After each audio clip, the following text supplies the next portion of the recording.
வணக்கம் தலைவா, அனைவருக்கும் இனிய வணக்கம். இன்னைக்கு நம்ம இந்த ஒரு வீடியோவில் எதை பற்றி பார்க்க போகிறோம் அப்படின்னு பார்த்தீங்கன்னா, தமிழக அரசு போக்குவரத்து கழகங்களில் சில முக்கியமான அப்டேட் வந்திருக்குங்க. Honourable transport minister TNSTC job order எல்லாமே இஸ்யூஸ் பண்ணியிருக்காரு.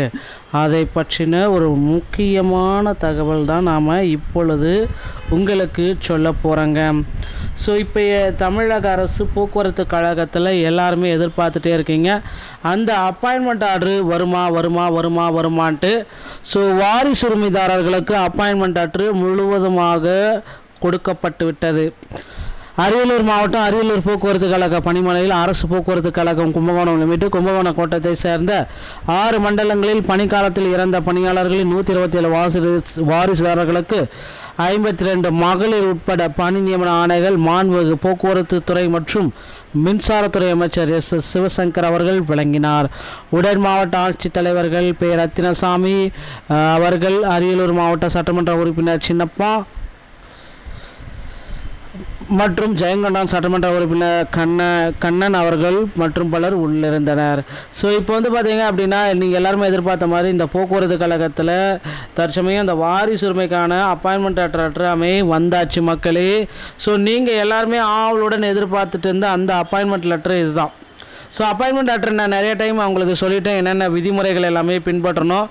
அப்பாயின்மெண்ட் லெட்டர் பெற்றவர்கள் சில விதிமுறைகள் அனைத்துமே போக்குவரத்து கழகத்தில் இந்த விதிமுறைகளை பின்பற்றி தான் நீங்கள் பார்த்தீங்கன்னா பணியில் சேரணும்.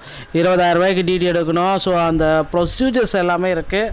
அது எல்லாமே நீங்கள் கம்ப்ளீட்டாக அப்பாயின்மெண்ட் லெட்டர் வாங்கினவங்க கம்ப்ளீட்டாக அந்த ப்ரொசீஜரை உடனடியாக ஃபாலோ பண்ணுங்கள். அடுத்த ஓரிரு தினங்களில் உங்களுக்கு பணிக்கு அழைக்கப்படுவீர்கள்.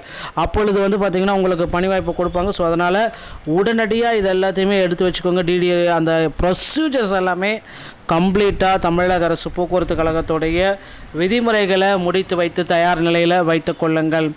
அடுத்து பார்த்திங்கன்னா இந்த 3274 பேருக்கு எப்பொழுது இந்த அப்பாயின்மெண்ட் லெட்ரு வெளியாகும் என்ற கேள்விகள் பார்த்திங்கன்னா போக்குவரத்து கழகத்தின் சார்பாக பல நாட்களாகவே எழுந்து கொண்டு இருக்கிறதுங்க.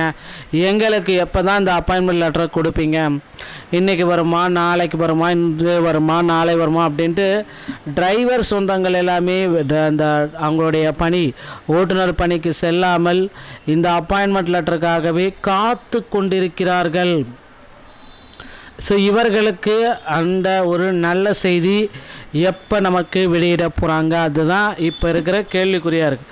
ஸோ டிரைவர் சொந்தங்களே கவலையே பட வேண்டாம், உங்களுக்கான சில அப்டேட்கள் அனைத்துமே வந்திருக்கிறது. இன்னும் ஒரு சில தினங்களில் உங்களுக்கு ஒரு மகிழ்ச்சியான செய்தியை உங்களுக்கு பார்த்திங்கன்னா போக்குவரத்து கழகம் சொல்ல போகிறாங்க. இப்போந்தே உங்களை நீங்கள் தயார் நிலையில் தயாராக வைத்து கொள்ளுங்கள். எப்பொழுது வேண்டுமானாலும் அடுத்த கட்ட அறிவிப்பு வெளியிடப்படலாம். ஸோ அந்த அறிவிப்பு வெளியிடப்பட உடனே உங்களுக்கு பார்த்திங்கன்னா அப்பாயின்மெண்ட் லெட்ரு, ஸோ பணிக்கு அழைப்பு எல்லாமே அதில் இருக்கும். அதனால் இப்போந்தே உங்களை சற்று ப்ரிப்ரேஷன்ஸ் எல்லாமே எடுத்து ரெடியாக வச்சுக்கோங்க. ஸோ போக்குவரத்து கழகத்தில் மக்கள் எல்லாமே ரெடியாக இருக்காங்க. எப்போ கூப்பிட்டாலும் பணிக்கு உடனடியாக திரும்பணும் அப்படின்றதுனால, ஓகேங்களா? ஸோ அதனால் பார்த்தீங்க அப்படின்னா இந்த போக்குவரத்து கழகத்தில் டிசிசியோடைய அப்பாயின்மெண்ட் ஆர்டரு இந்த ஆண்டோட முடிய போகுது. ஸோ இந்த 2026 புதிய அறிவிப்பு எப்போ வரும் அப்படின்றத இப்போ கேள்விக்குறியாக இருக்குது. ஸோ புதிய அறிவிப்புகள் அனைத்துமே உங்களுக்கு பார்த்தீங்கன்னா தேர்தலுக்கு பின்னாடி வெளியாகும் என்ற எதிர்பார்ப்புகள் எகிரி கொண்டே இருக்கிறதுங்க. போக்குவரத்து கழகத்துறை சம்பந்தப்பட்ட செய்திகள் அனைத்தையும் நீங்கள் உடனுக்குடன் பெற நீங்கள் நம்மளை சேனலோட இணைந்திருங்கள். மீண்டும் ஒரு நல்ல தகவலோடு நான் உங்களை சந்திக்கிறேன். நன்றி, வணக்கம், தேங்க்யூ.